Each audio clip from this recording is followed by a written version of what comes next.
Good evening, everyone. Thank you all for taking the time out of your busy schedules to join us here for the first annual President's Cup debate.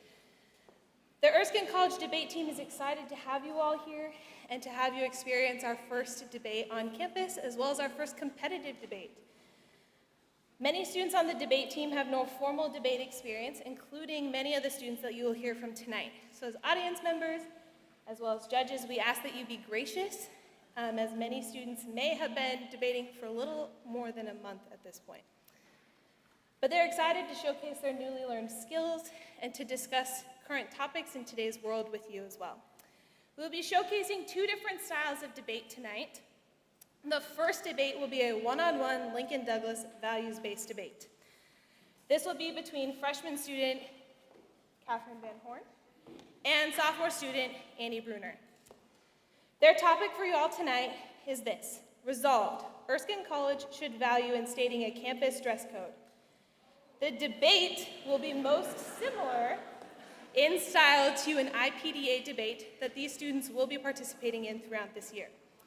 The goal is to have a topic relevant to Erskine students and conversations happening on campus today. The second debate for tonight will be a two-on-two condensed team policy debate between a senior freshman team of Horn Patel and a senior sophomore team of Philkov Anderson.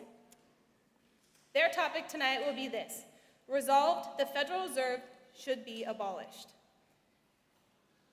I will note at this time that the students in this debate, while traditionally not allowed to use their laptops, will be permitted to use their laptop for the purpose of note-taking. However, all of them have turned their Wi-Fi off. Audience members, we ask you to remain silent during both debates and recognize that while you may personally disagree with what the speaker is saying, it is surely for the purpose of argumentation. Debaters are taught to learn and understand both sides of an argument and to advocate for a specific position or idea, but that does not mean that they personally agree with the idea that they are presenting today. If you are attending for convo credit, you must stay through the entirety of both debates in order to receive credit. Make sure to scan out at the end. We'll begin tonight's event with our Lincoln Douglas debate. Tonight's LD resolution, as stated before, is that Erskine College should value instating a campus dress code. Advocating on the affirmative position is Catherine Van Horn, who will be arguing for the instatement of a campus dress code, and advocating for the negative position is Annie Bruner, who will be arguing against the instatement of a campus dress code. Our timer for today's debate is Noah Lynn, who is a sophomore on the debate team. Today's judges, we have a panel of 3 judges. Our first judge is Dr. Schott. She teaches literature and creative writing in the English department and has been teaching at Erskine for 10 years. Our second judge for this debate will be Dr. Abusara. She's an assistant professor in the History and Political Science department and the newly appointed director of Erskine College's International Studies program that will begin in the fall of 23.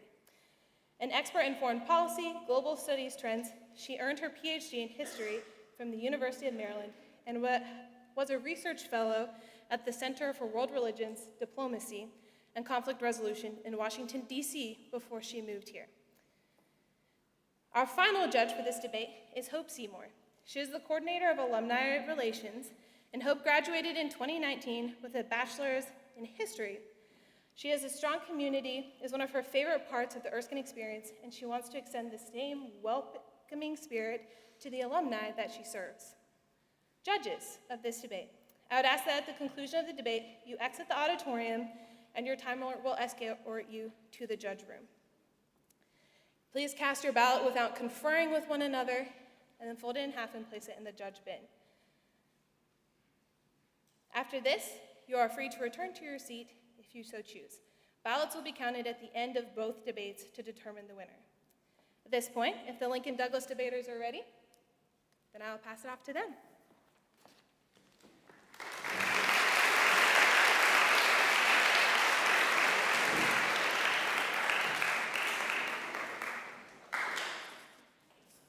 Thank you so much for coming out tonight. Are my judges ready for me to begin?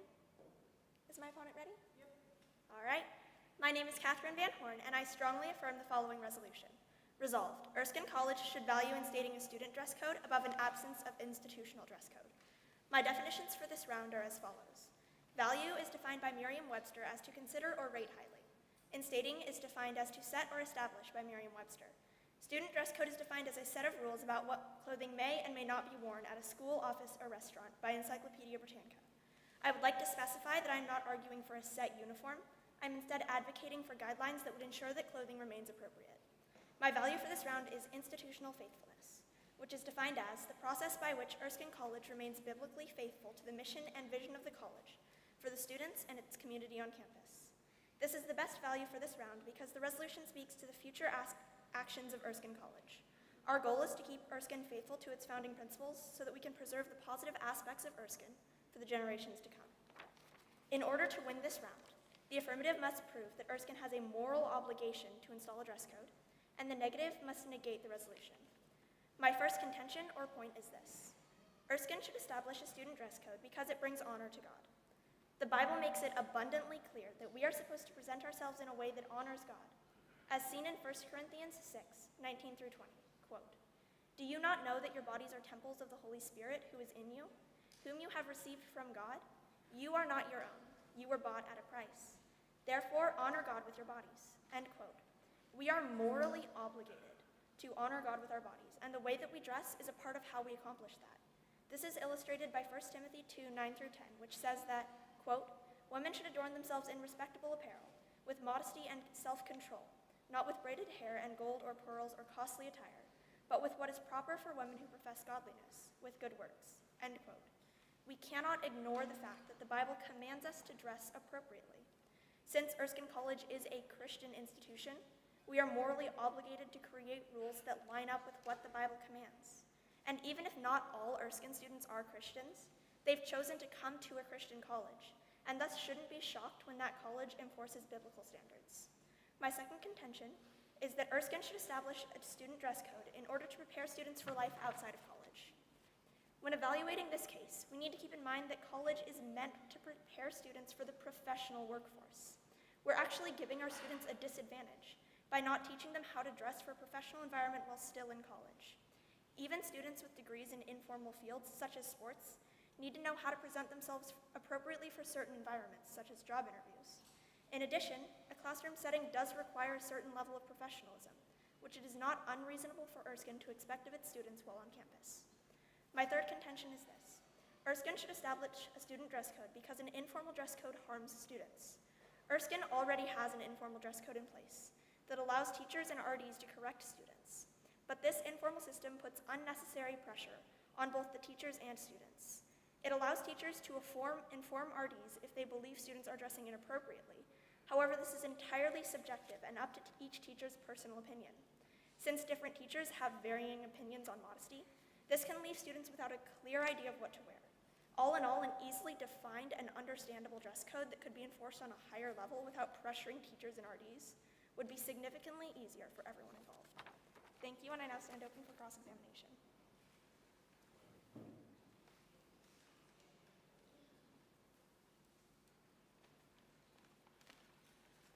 Are the judges ready? Catherine, can you please state in your own words what the purpose of the dress code is? The purpose of a dress code is to honor God while setting clear boundaries for what students can and cannot wear while on campus. No further questions.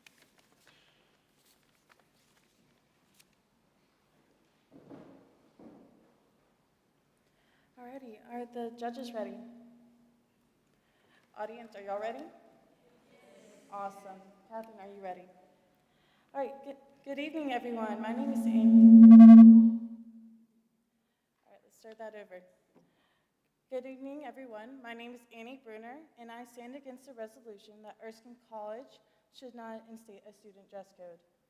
I agree to and accept all of the affirmative definitions in today's debate.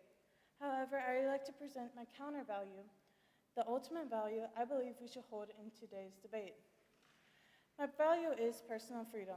Personal freedom is defined by Merriam-Webster as freedom of the person going and coming, equality before the court, security of private property, freedom of opinion and its expression, and freedom of conscience, subject to the right in front of others and of the public. The The affirmative's value is institutional faithfulness, but I propose personal freedom as a higher value in this debate because American citizens all have the same idea of personal freedom, but not everyone agrees with being faithful to God. Now that we have addressed the affirmative's definitions and provided a counter value, let's look at my contentions and points for tonight's debate. You can write down my first point down as valuing appearances over character. If we begin to require a dress code at Erskine College, we will be placing our value in appearance over the individual character of each person. 1 Samuel 16:7 says, "But the Lord said to Samuel,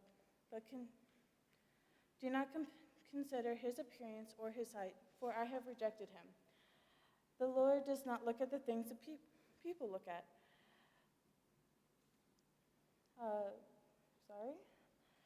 People look at the outward appearance, but the Lord looks at the heart. This verse unpacks how people should be more focused on the individual's true character than what their appearance shows to the general public. The book called The Same Kind of Different as Me, written by Denver Moore and Ron Hall, talks about the life of a man who was a homeless former slave and a wealthy couple.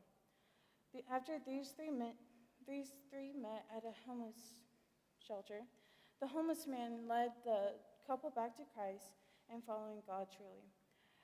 If that couple had paid any attention to the outer exterior of this man, the couple wouldn't have made as an influential impact on the rest of the surrounding community and their city. In summary, people need to follow God by understanding that God looks at the heart, the true identity of a person. In contrast, we as fallen people look at the outward appearance as a way of determining the heart of another. Since it is in part of human nature to base our opinions on the outward appearances, we should learn to get to know the individual before making a judgment based on their clothing styles. Now that we have addressed my first contention, let's move on to my second. You can write it down as contention number 2, cultural and family-informed modesty. In a Christian setting, a dress code offers a way for Christians to honor God, but there are differences, even among separate Christians. Often, these resulting choices are influenced by the culture and family norms. Maybe consider how the standard of modesty changes throughout the world. For example, in Zambia, it is immodest to show any part of your leg, but you can walk around without a shirt on. And this goes for either men or women. While in Korea, it is appropriate to wear mini skirts and short shorts, but you cannot show your collarbones or your shoulders. Even in America, modesty changes depending on what city you live in, whether it's on the coast of California or Florida, or in a small town of South Carolina. It is important to recognize cultural and location differences in this debate. In summary of my second contention, people honor God through their clothing in various ways. Some find it more appropriate to wear ankle-length dresses, skirts, and kayaks and button-downs, while others honor God through t-shirts, shorts, and sweatpants. In conclusion, Erskine College should not instate a student dress code because we would be placing our value on the outer appearance and how the individual honors God in their own unique way. Thank you. I'm now ready for cross-examination.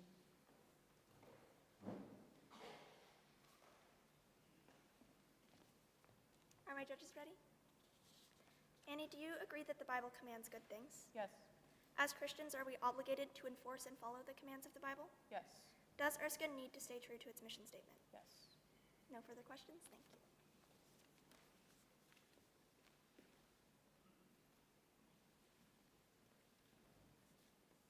All right, are my judges ready for my next speech? Annie? During this speech, I will go through my opponent's case and respond to her arguments. My opponent's value for this round was personal freedom. However, having the ability to do something does not mean it is moral. I currently have the ability to commit arson and burn down this auditorium.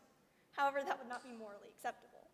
The purpose of a Lincoln-Douglas debate is to establish whether an issue is moral. Thus, the value of personal freedom is less applicable. My value of institutional faithfulness is more fitting for this round because it directly applies to Erskine College and asks a question of moral obligation. My opponent also said that personal freedom is a better value because American citizens all have the same idea of freedom, while not everyone agrees with being faithful to God. I would first like to point out that my value is not being faithful to God, although that is quite important. My value is faithful to Erskine's mission and vision.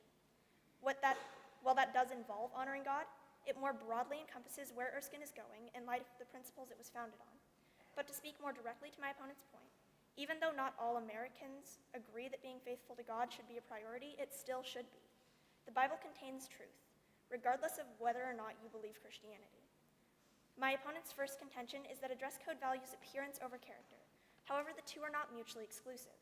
You can value a person's character while also correcting their appearance. In addition, truly valuing character is inherent in a dress code. There's nothing less loving than letting those around you do something that you know goes against who they should be as a Christian, or at the very least, who they should be as a person on a Christian campus. Correcting those around us on moral issues such as clothing actually strengthens character rather than harming it. My opponent's second contention said that culture and family inform modesty. However, the warrant for this argument is false. Cultural norms do not define morality. The Bible does. We cannot use culture to tell us how to live. The Bible needs to tell us how to live because people are fallen and cultural norms are often flawed. Even if this point was logically coherent, we are in the South. Modesty does look different here, and students do need to respect that, and thus respect the culture that they have chosen to live in. I would also like to point out that my opponent agreed in cross-examination that we are obligated to enforce the commands of the Bible. This actually supports my case, since I proved in my first contention that a dress code lines up with the commands of the Bible. Thank you.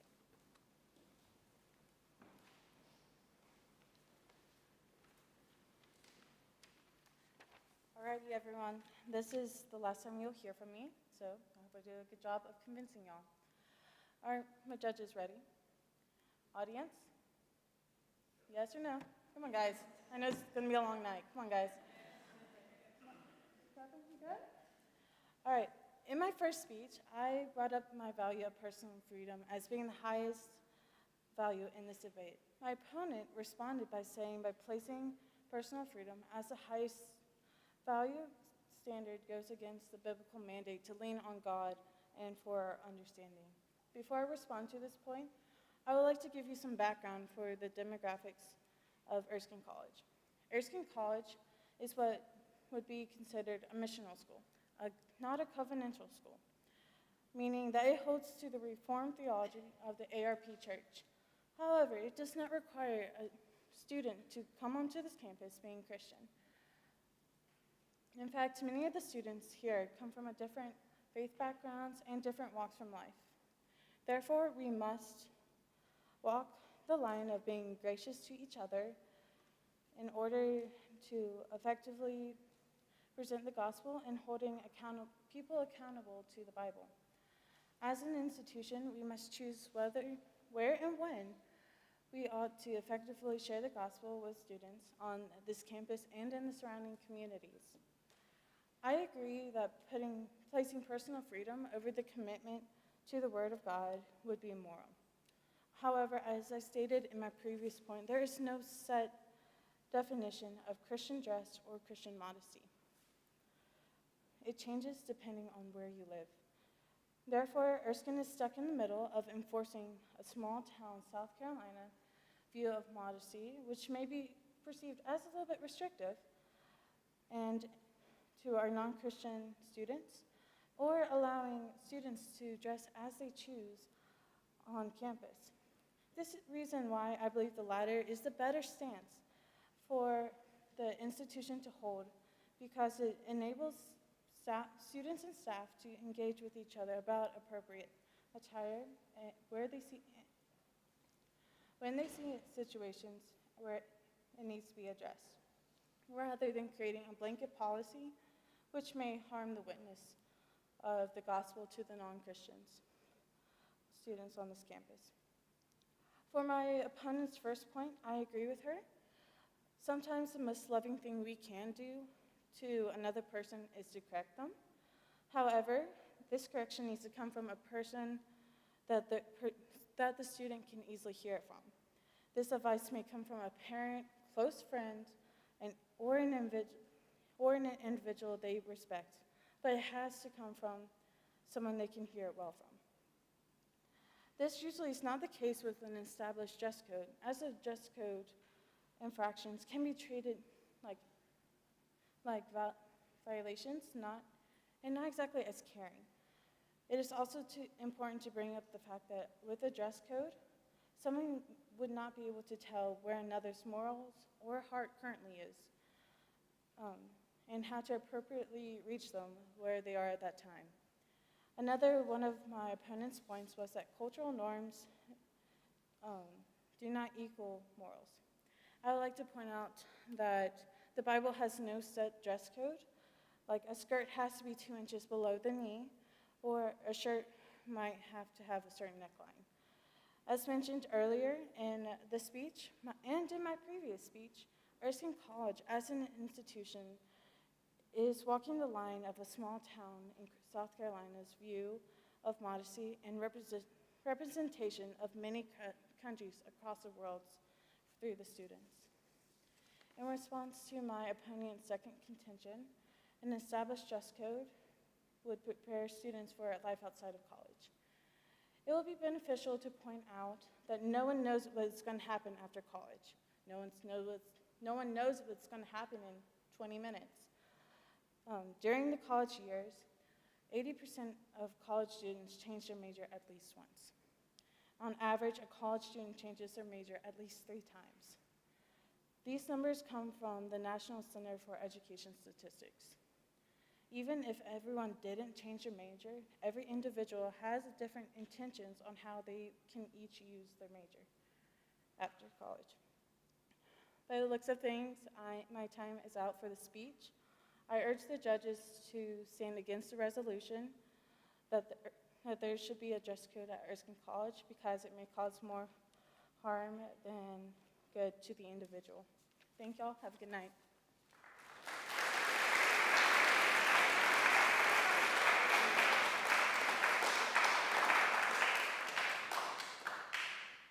Hey, are my judges ready for my last speech?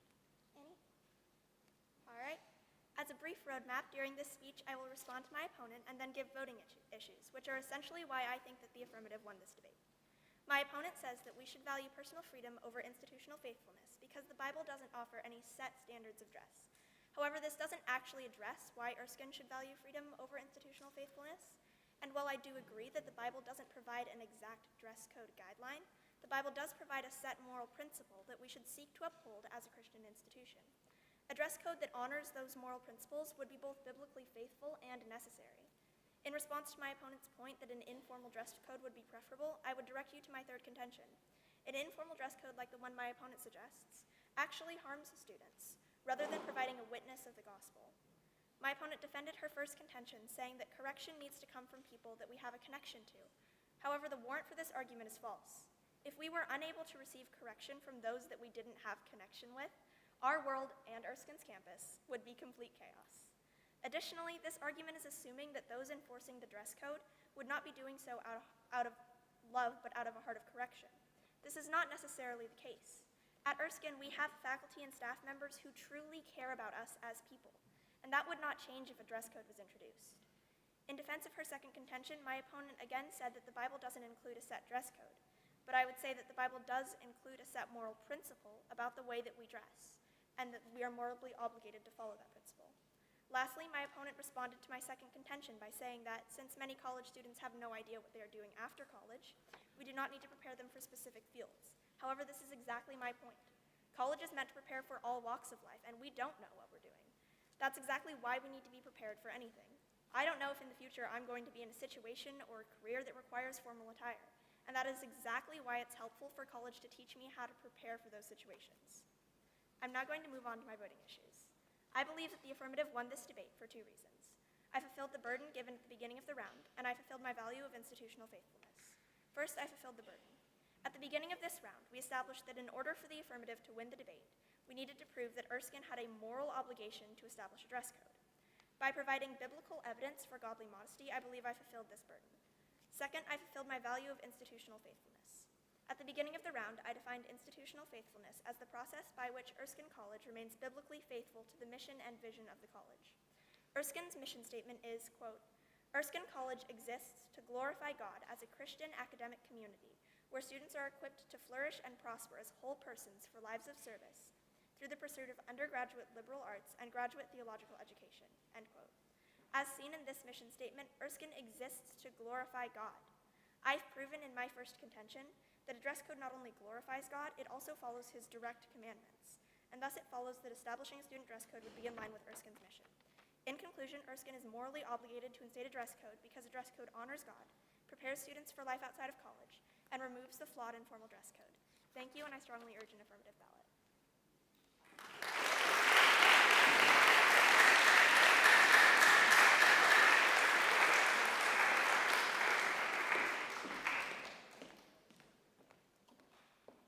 Thank you, Catherine and Annie. Good job. Can you all join me in giving them a round of applause? This is their first debate.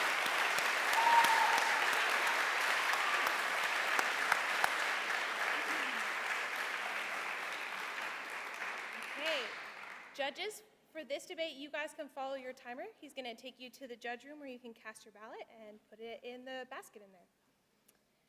At this point, we're going to take a brief break. Please stay in your seats, but feel free to talk to each other while we get the next team set up for their debate, okay?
Okay, everybody.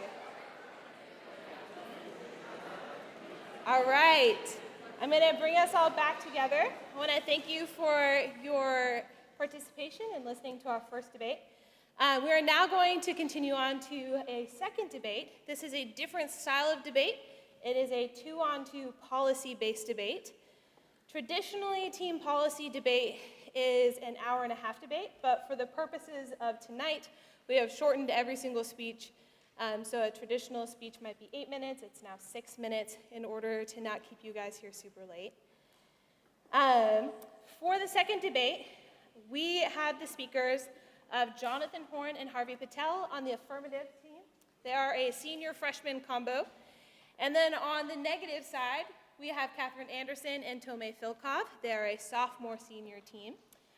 All of these students are performing their first debate for you tonight. So please give them a round of applause at the end of the debate.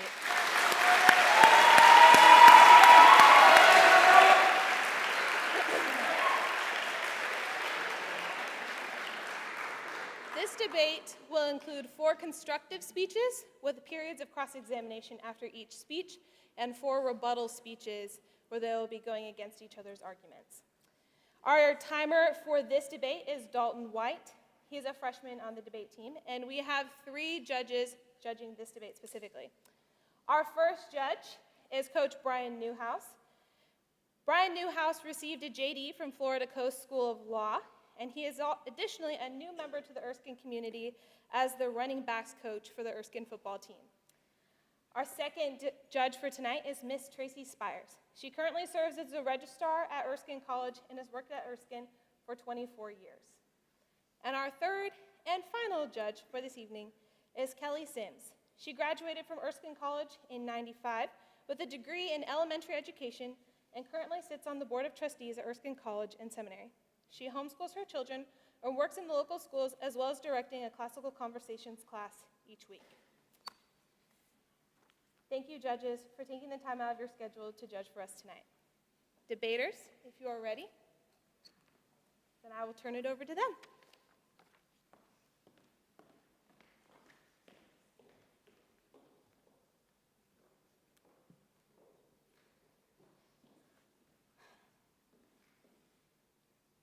Judges, are you ready? Team, are you ready? Audience, are you ready? Okay, so. And I sincerely believe with you that banking establishments are more dangerous than standing armies, and that the principle of spending money to be paid by posterity under the name of funding is but swindling futurity on a large scale. Thomas Jefferson. Hello, everyone. My name is Harvey Patel. Thank you for joining us today on this Presidential Cup debate. Today, we are going to debate on the topic of abolishment of the Federal Reserve. So, what is the Federal Reserve? It is the central banking system of the United States of America. It was created on December 23rd, 1913, with the enactment of the Federal Reserve Act. Congress passed the Federal Reserve Act to establish economic stability in the U.S. by introducing a central bank to oversee monetary policy. So, the Federal Reserve's primary duties include conducting national monetary policy, supervising and regulating banks, maintaining financial stability, and providing banking services. So, in short, the Federal Reserve is America's primary central banking system. That being said, the first thing that must be understood is that the Federal Reserve Corporation is not a government agency, as most people think it is. It is a private corporation controlled by the bankers, and therefore it is operated for the financial gain of the bankers over the people, rather than for the good of the people. The Fed's real purpose is to enable banks to make loans by creating money out of thin air and then bail them out when their loans go bad. It has been successful in that goal, as we see with the bank bailouts during the Great Recession. So now, why should we abolish the Federal Reserve? Judges, I present to you my 2 main contentions of why the Federal Reserve should be abolished. So my first contention is the Federal Reserve has not stabilized prices and devalued the currency. Again, I would like to repeat my first contention. The Federal Reserve has not stabilized prices and has devalued the currency. So, the ultimate cause of destabilized prices and devalued currency is inflation. According to the U.S. Bureau of Labor Statistics, the current inflation rate is 6.0% in 2022. So, the impact of higher inflation rates is the dollar losing its value throughout the cycle. Now, I would like to present my second contention. The Federal Reserve has enabled large government spending that has induced a debt crisis. Again, I would like to repeat my second contention. The Federal Reserve has enabled large government spending that has induced a debt crisis. So, according to the monthly Treasury data statement, the federal government has spent $945 billion more than it has collected in the fiscal year 2022. The results of spending more than the revenue causes a national deficit, and the national deficit was $3.1 trillion in 2020 and $2.8 trillion in 2021. The data comes from an official website of the US government. So, large government spending that leads to national deficit, which ultimately leads to national debt. So, the increase in national deficit shows the increase in national debt, which is approximately $30 trillion as of now, and the debt increases every second. So, what can we do about it? Here is our proposed plan on how to solve the problem. The reversal of 1913 Federal Reserve Act, and to establish the gold standard. So, allow me to explain more about the gold standard system. In the simplest term, the gold standard is a monetary system that ties a currency's value directly with gold. Therefore, the currency can be exchanged for a set amount of gold and is guaranteed by the government. In short, the currency will be backed entirely by gold. The gold standard system is not new. It has been previously used before by the United States and other countries, such as Great Britain. This plan has been explained by Murray and Rothbard, the author of the book, The Case for a 100% Gold Dollar. And he's also an American economist for the Austrian School. One of the biggest advantages of the gold standard is it eliminates inflation. There are also many other advantages, which my team member will go into more details about it in his speech later. Thank you for your time.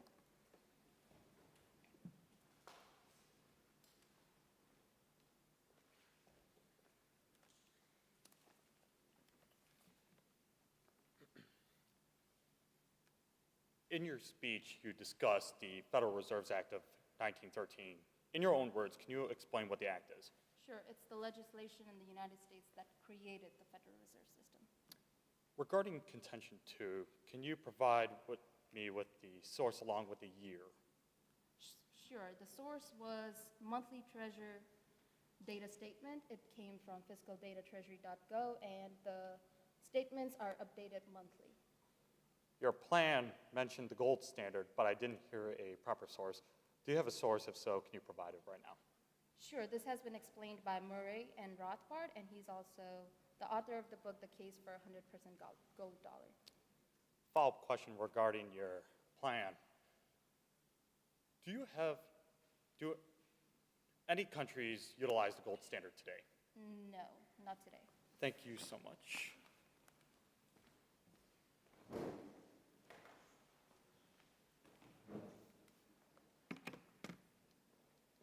Hello, judges, audience, welcome. We're glad you're here. My name is Catherine Anderson, and we'll start by accepting the definitions that the affirmative side has presented. To begin, the Federal Reserve Act of 1913 is one of the most important and influential laws concerning the United States financial system. The damage caused by completely reversing the Federal Act of 1913 and replacing it with the affirmative plan is incomprehensible. We would ask that the affirmative team to elaborate a reputable institution, person, and/or source to provide credibility on their plan.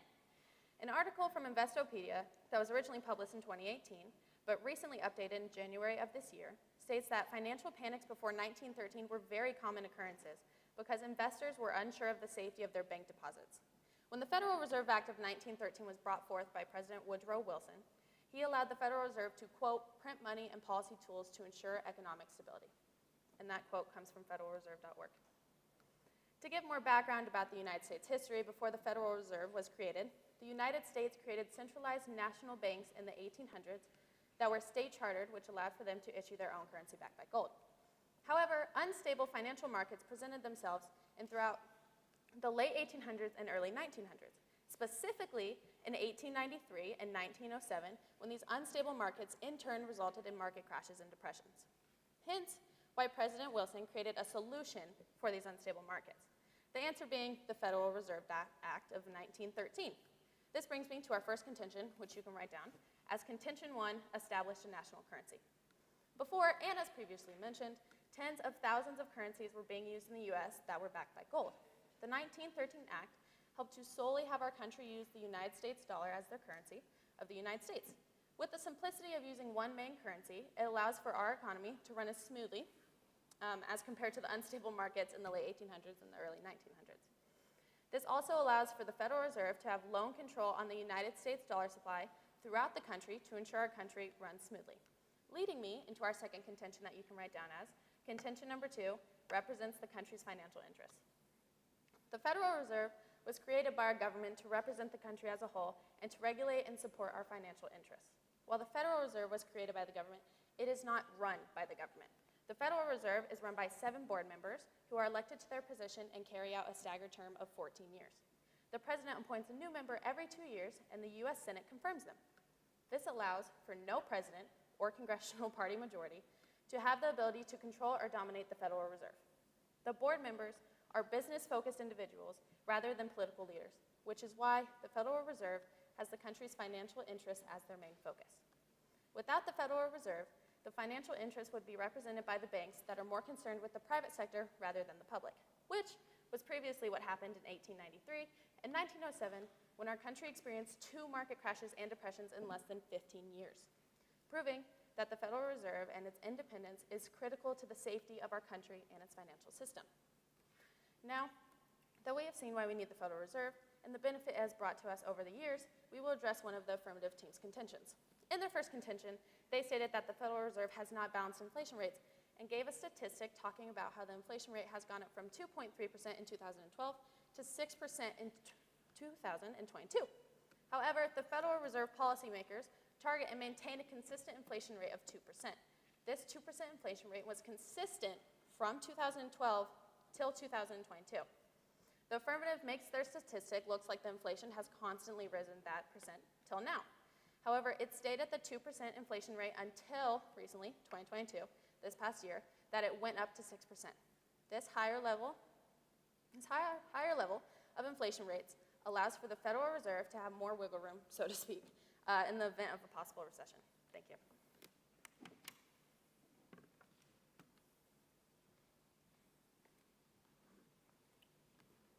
Okay. So you mentioned the Federal Reserve was created for a solution for unstable market. Is that correct? Mhm. So, but our economy is unstable right now, so what is your comment on it? I have no comment. There were unstable markets when we had gold, when we solely relied on gold, and there's unstable now. So I think it's bound to happen. Okay. Do you know what the current inflation rate is? As this article states recently, around 6%. 6%. And do you know the reason for the increased inflation rate right now? Nope. Okay, thank you. Thank you.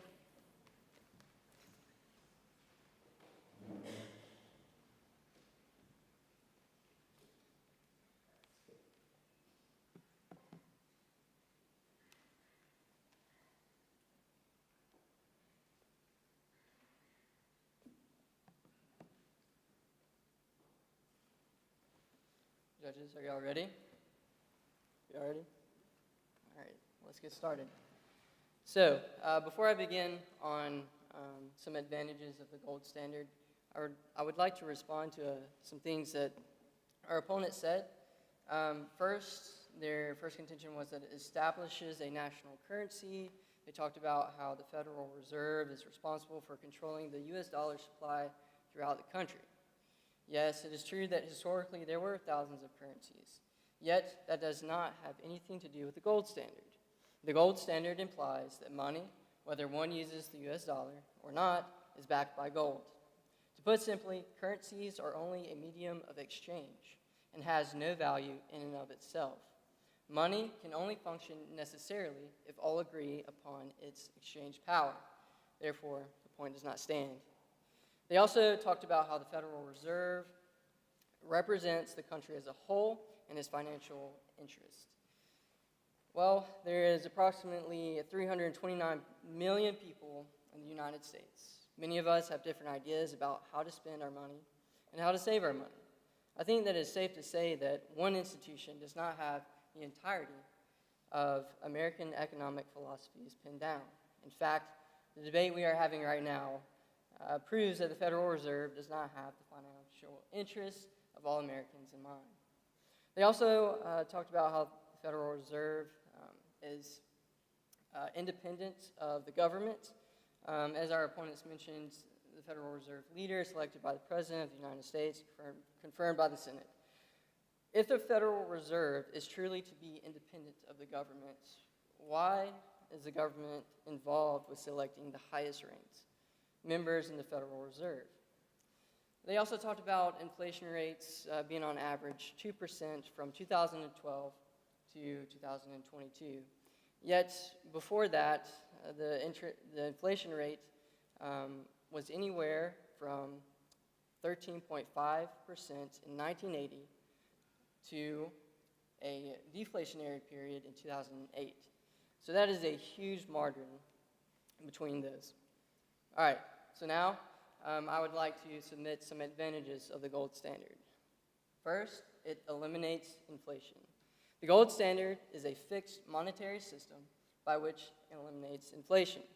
The impact that would have on you is that prices would be predictable. That is not to say that prices will not fluctuate at all, but whenever prices do fluctuate, it better reflects the supply and demand of the market. Second, the essentials of gold are easily understood. Gold is particularly simple. I would submit that in a democracy, it is very important that the public understand their money. As everyone here understands, it's hard to trust something that we really do not understand. Third, gold is stable. During a period of 94 years, when England adopted a gold standard in 1821 until World War I in 1914, gold proved more stable than any other commodity. According to Professor of Economics Edwin Kmeer at Princeton University. Fourth, gold keeps the government's hands out of your pockets. As economist Murray Rothbard asks, for what is there to prevent government from creating money at its own desired pace and thereby benefiting itself and its favored citizens? This question is apparent in our atrocious occurring national debt and in the bank bailouts of 2008. The impact of the gold standard would keep check on government spending and force them to make wiser decisions instead of incentivizing corrupt institutions. Fifth, it would eliminate the boom-bust cycle. So the boom-bust cycle, as the Austrian economists define it, is when the central bank artificially lowers the interest rates, which sends investors and consumers wrong signals about what the market is doing. The false signaling will result in cluster errors in investment. The impact will be felt mostly by those industries producing capital goods, especially those in the early stage of production, that are most interest rate sensitive. This has a rippling effect across the economy, which is where we get the boom of economies and the recessions or the bust of the economy. If we set a gold standard, the impact that will have on the market would allow for a more natural process of weeding out unsuccessful businesses and reward successful businesses through profits and losses.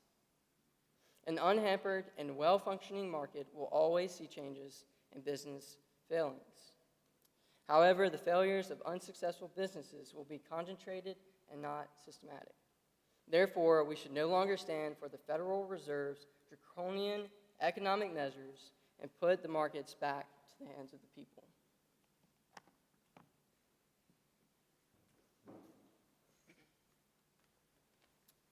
So when you define eliminates inflation, are you saying that there will be zero inflation the entire time the gold standard is in place?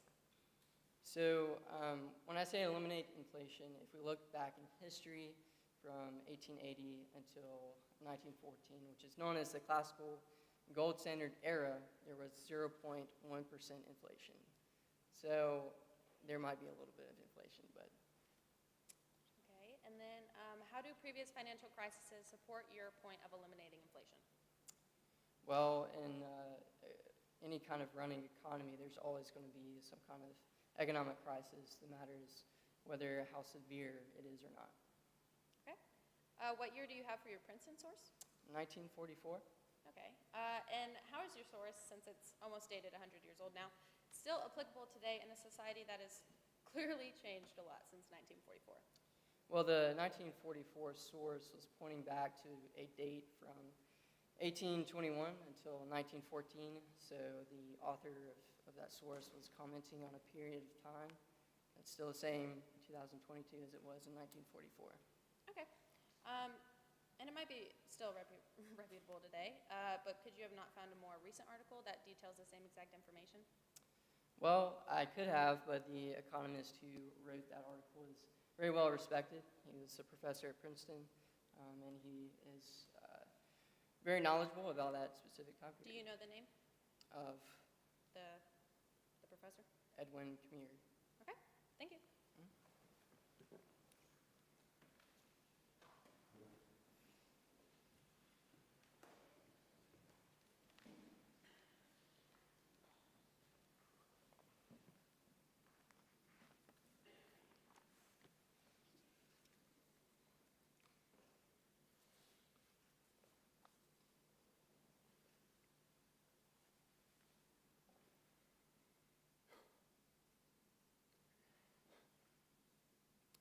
You guys all set? Judges, let's go. My fellow judges, before we enter the rebuttals, I'll be presenting you with 2 more points to build the negative team's case that we need the Federal Reserves to ensure a stable society for today and in years to come. My first point will be a third contention, which will build off my partner's first 2 contentions that she presented in her speech. Then I will introduce a disadvantage, or a larger problem that will come about if you pass the affirmative team's plan. But before we dive into that argument, let's begin with my first point. You can write this down as contention number 3, freedom with fiat money. According to a 2022 Business Insider article, the definition of fiat money is currencies that are backed by the government, and they receive their value from the public's trust in the issuer. In short, for fiat currency to be reliable, people must trust the person issuing and monitoring the currency, in this case, the United States government. Let's provide a little background history about the United States monetary policy over the years. The gold standard was adopted in 1879. It remained the financial standard for 34 years. During that 34-year time frame, the United States faced the panic of 1907, which was a financial crisis that lasted for 3 weeks. Due to New York Stock Exchange losing 50% of it from its economic peak in 1906. This led to an economic recession, which caused many banks and businesses to file for bankruptcy. Because of this panic, Congress was persuaded by the necessity of a central bank. In the year 1913, the Federal Reserve was eventually established with the primary goal to limit inflation and unemployment. But why is this history important? You can write down this subpoint as subpoint A, fiat money needed in crisis. Fiat money has given the government greater flexibility to manage their own currency, hence why we have a federal government, Federal Reserves, my apologies. When the Great Depression occurred, the federal government couldn't afford to back the necessary cash that it needed to lower inflation and interest rates.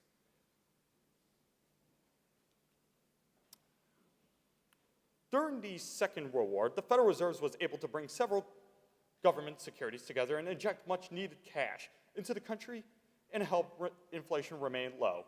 The Federal Reserve also kept interest rates low for years after the war. This fueled a bullish economy into the 1960s. However, due to inflation growing and demand for goods, the Nixon administration made the decision to shut down the gold standard in 1971. In their last speech, the affirmative team stated that England had a gold standard up until the First World War. However, I would like to point out that England had to abandon the gold standard for exactly the point that I'm arguing now. It was not sustainable in times of crisis, which helps to support the negative team's position. For that matter, according to the World Population Review, there isn't a single country that currently uses the gold standard, and most have abandoned it during times of crisis. Now that we have addressed why we need fiat money for crisis, we will look at my second subpoint. You can also write down this as subpoint B, consistent monetary policy.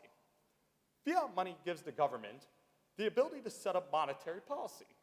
According to a 2022 Business News Daily article, the monetary policy determines the amount of money that is flowing through the economy, which allows individuals and the government to predict What will happen and actively work against larger economic shifts, thereby stabilizing the market, which in turn helps to stabilize prices. Now that we have looked at my first point, which discussed the need for fiat money, let's look at my disadvantage or problem you can expect to see if you pass the affirmative team's plan. You can write this down as disadvantage, U.S. economic structure in chaos. In their last speech, my opponent talked about the advantages of the gold standard. Let's discuss how removing the Federal Reserve is a consequential move. More specifically, how re-installation of the gold standard would be detrimental to the United States economy. The problem with reinstalling the gold standard is simple. The gold standard cannot keep up with the pace of demand. Gold is not cheap to mine. And what would happen if gold ran out? Our economy moves quickly, and the government must keep a close eye on it in order to maintain order and to keep the country stabilized. But without the Federal Reserves, we could expect to see years of unmonitored and inconsistent interest rates as money gets shifted to individual banks. Corruption would increase because each individual bank would be able to determine their own interest rates. We could see an increase of corruption because the affirmative team's plan would localize money flow. The first impact would be the lack of regulation in the stock market, which can lead to people losing their retirement funds if the economy was to tank. This includes your own stock, 401k, mutual funds, Roth IRAs, traditional IRAs, and your 403b. Second, as addressed earlier, the gold standard failed to fix the economy during the First World War, hence why there were concerns with keeping the gold standard. If the United States were to be faced with another economic crisis, there is no guarantee that we would be able to get out of it before our economy completely fell apart. We would be stuck in depressions or recessions for years with no relief. Thank you.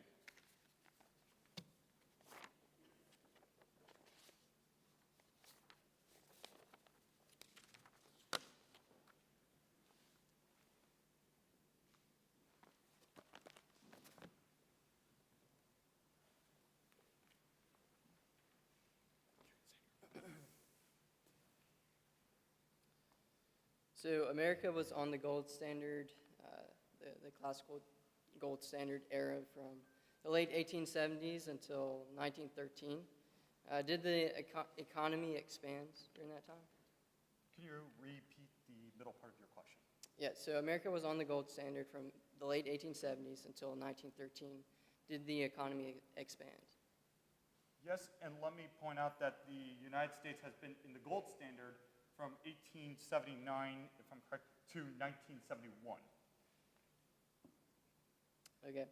What was the policies of the Secretary of Treasurer leading up to 1907? At this point, at this time, I do not have that information. So, has there been corruption under the Federal Reserve? Every business has corruption. Has there been a crisis under the Federal Reserve? Of course it has, but let me state for the record that even before the creation of the Federal Reserve, there has been numerous financial crises, and I'll explain in my rebuttal. Thank you.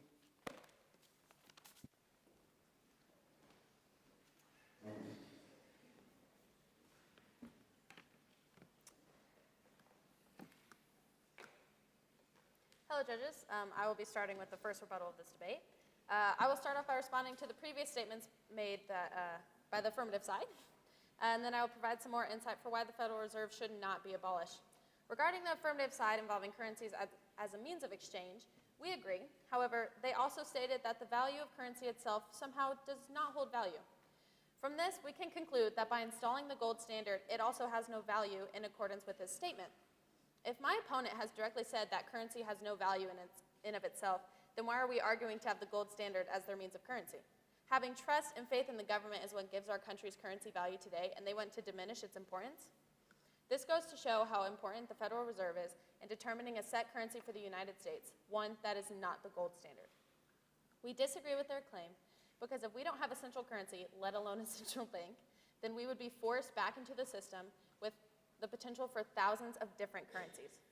Furthermore, the affirmative team claimed that the Federal Reserve has not stabilized prices, and while that may be true, my response is the Federal Reserve has increased transparency and predictability. The rule-based system used by the Federal Reserve helps to explain every action they take towards the public, which in turn helps the market predict the Federal Reserve's next steps. Just to name a few examples, it's helpful for debtors to know when interest rates are lower and for homeowners to know when the time is right to buy a house regarding the housing market. As I mentioned earlier in their second contention, that getting rid of the Federal Reserve and setting a gold standard will help limit government spending. By implementing a gold standard, it will put limits on the government's ability to print money and increase the national debt. It sounds nice, in theory. However, gold standards create periodic deflations and contractions that destabilize the economy, which leads me to my response, which you can write down, as being the gold standard destabilizes the economy.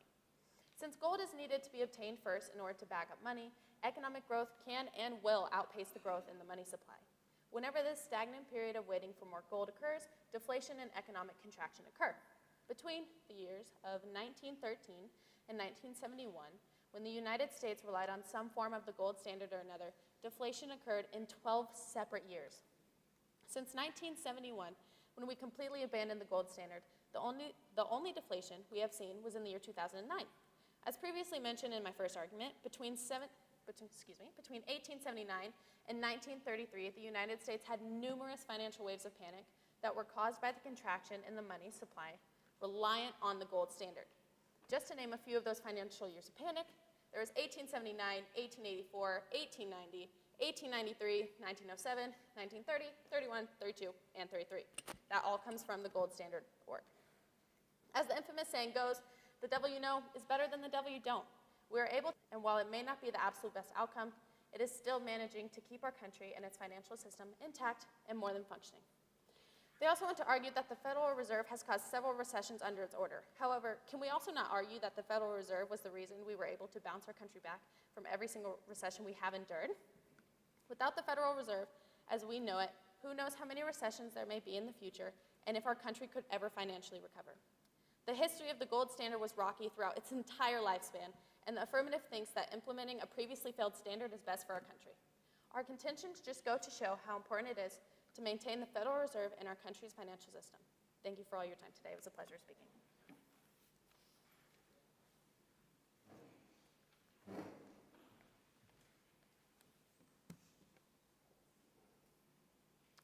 Okay, so to this point, judges, here are some statistics to give you an idea on how the Federal Reserve's policies have worked since 1971.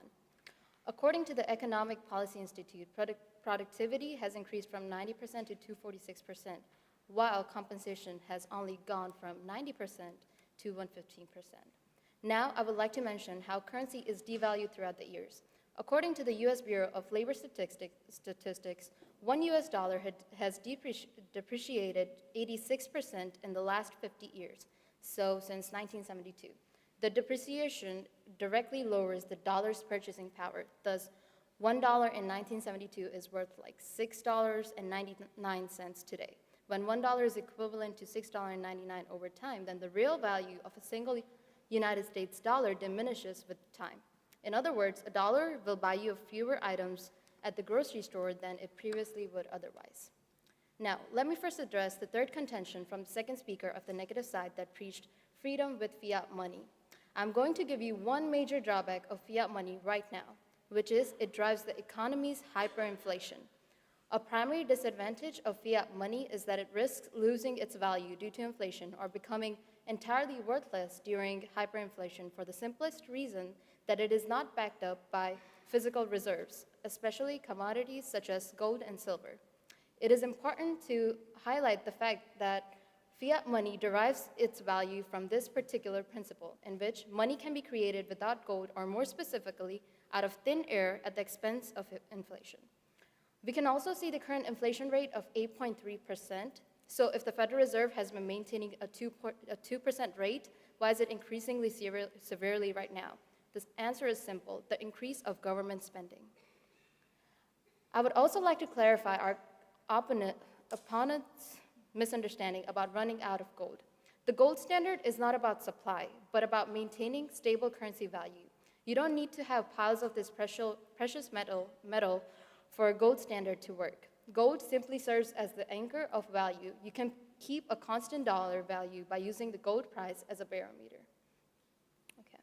I would also like to respond that the Federal Reserve routinely bails out big banks. According to the article published by Forbes, the first ever audit of the Federal Reserve revealed $16 trillion in bailouts to big corporations and banks. It was allocated to corporations and banks internationally for financial assistance during and after the 2008 fiscal crisis.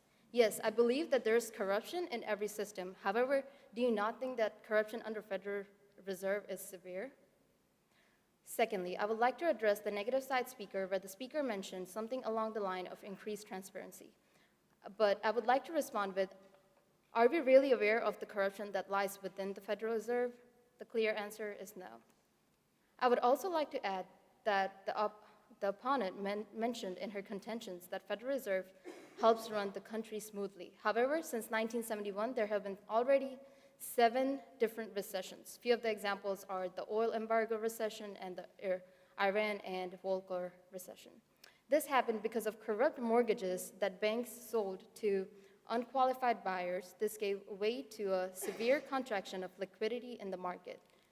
This caused a great harm by increasing poverty, and the loss of jobs during this time was horrific. Judges, let me now return to my earlier statement regarding the existing national debt. Our point remains still. The national debt is increasing every second as we speak. As I stated previously, one of the primary duties of Federal Reserve is maintaining financial stability. But we can see how unstable our economy is with a high inflation rate than ever and the booming national debt every second. Lastly, there is no question about the difficulty of transition period required to reach our goal of the gold standard system. But once the transition period is completed, we will have the satisfaction of possessing the best monetary system. Thank you for your time.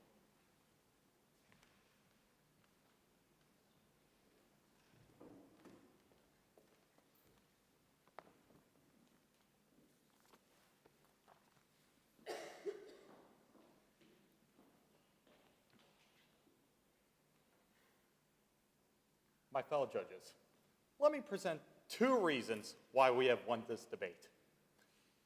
Write this down as voting issue number 1. No current examples of success. I'll give you a quick second. First, regarding their plan that was announced in the first constructive argument, one asked during the cross-examination section on if they had a source to back up their thinking. They provided a source. However, in their source by Murray Rothbard, he stated why the gold reserve failed in its much-needed repair in order for it to even begin to function. When asked if any other country currently uses the gold standard, they replied, no. If the gold standard is this great ideal model, then we should expect at least one country to currently be on it. If we are to remove ourselves from the Federal Reserve, then we should have an immediate plan to prevent an imminent economic crisis. Even when we had the gold standard, we faced even more economic struggles before President Richard Nixon removed us. Hence, 1879, 1884, 1890, 1893, 1907, 1930, 1931, 1932, and 1933.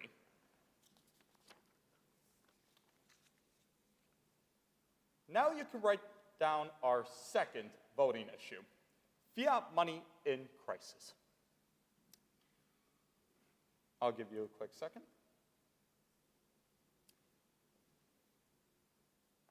In fiat money had given the government greater flexibility to manage our own economy through times where we needed them. The greatest example I can present to you guys today involves the Great Depression and how the Federal Reserve came in by injecting the necessary cash into our system.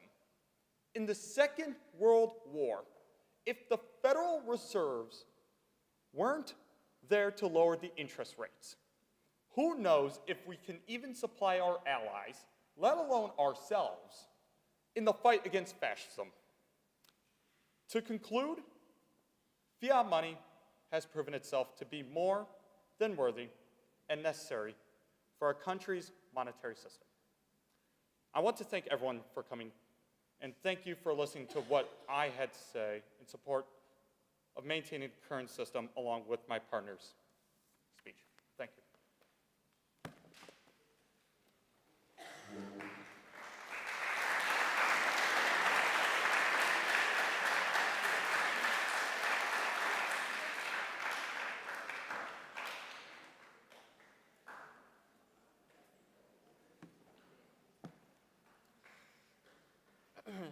All right, so before I begin this very last speech, I'd like to thank the judges for coming out. I appreciate y'all taking time out of your evening to come here and judge this event. Thank you, audience, all of you guys for coming out here. I hope you were entertained, at least a little bit. All right, so with that, I will begin.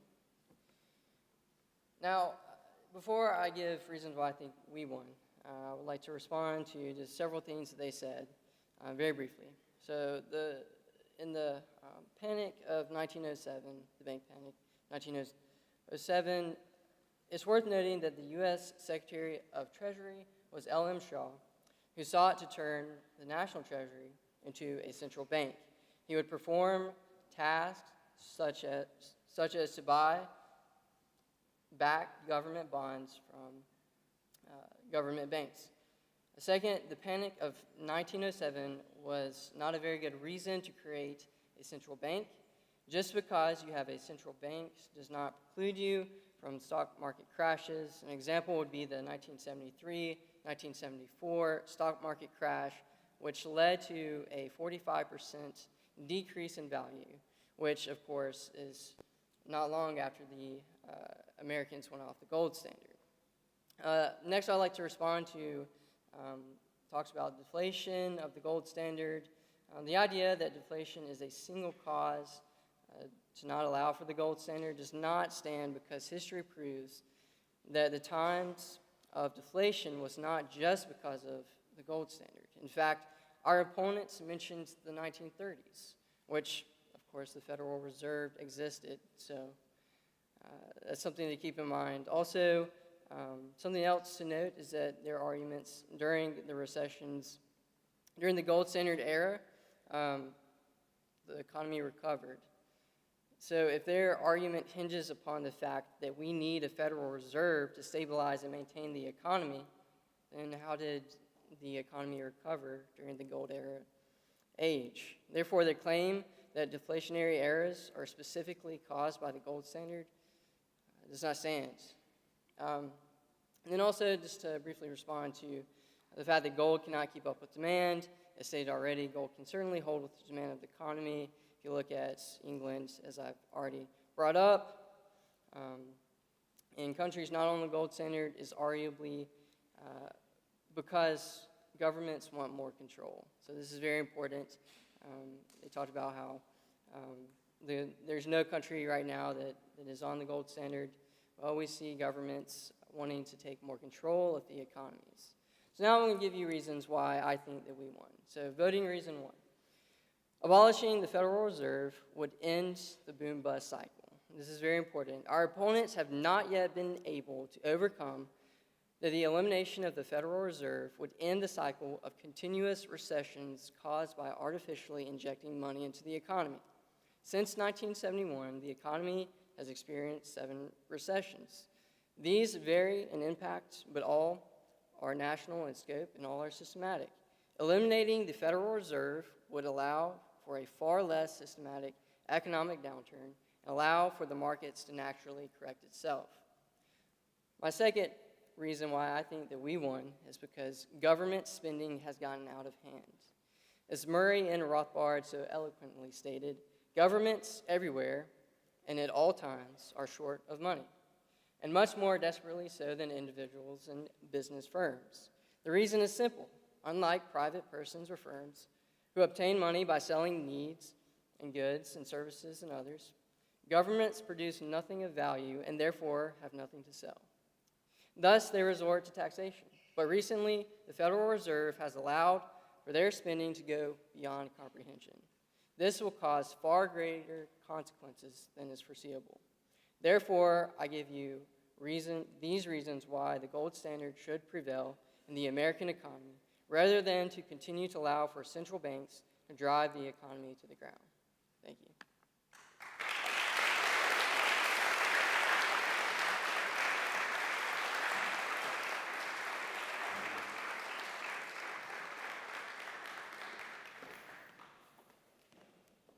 All right, Dalton, if you can take the judges out.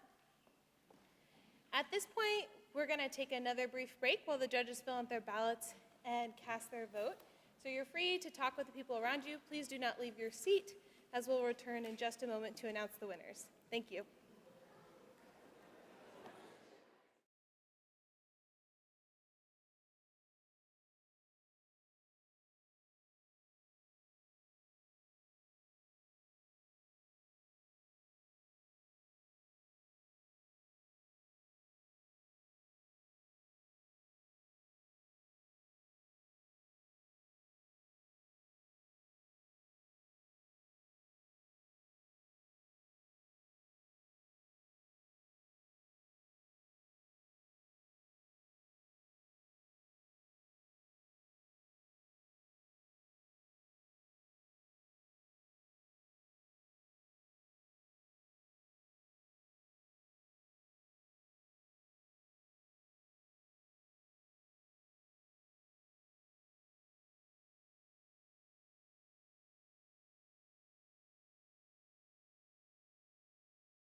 All right, everyone.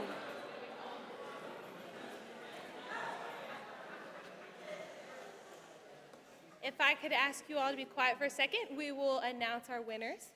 If I can ask the members of the debate team to come forward, those who debated.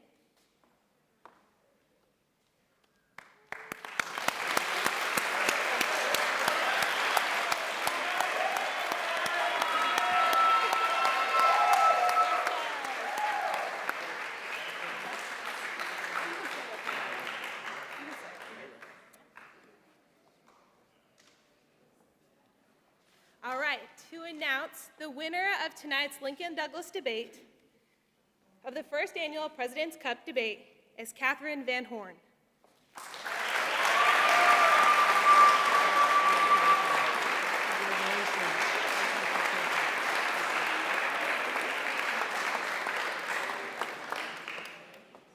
And the winner of tonight's team policy debate is the team of Horn Patel.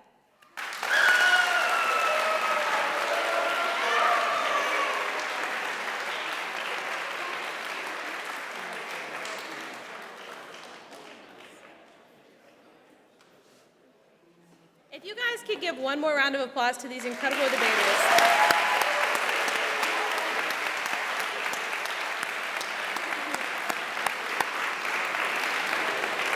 Thank you all for coming tonight. Students, you can scan out at the doors as you leave.